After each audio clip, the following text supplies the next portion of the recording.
Nesër, rreth 334.000 votues të 5 bashkive të vendit do të votojnë për të zgjedhur kryebashkiakët e rinj. Komisioneri qendror i zgjedhjeve ka shpërndar materialet zgjedhore në 5 bashkit Vlorë, Berat, Cerrik, Madh dhe Tepelen.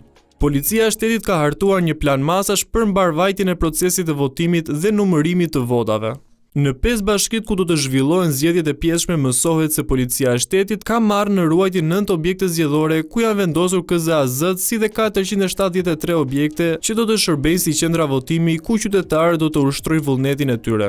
Në total janë 612 punonjës policie që do të angazhohen për ruajtjen e objekteve zgjedhore dhe shoqërimin e materialeve. Me fillimin e procesit të votimit në orën 7 të mëngjesit të së dielës, ata do të tërhiqen nga qendrat e votimit për t'u rikthyer sërish aty me mbylljen e qendrave. Uniformat blu do të bëjnë shoqërimin e kutive me votat dhe proces verbale drejt vendeve ku do të bëhet edhe numërimi.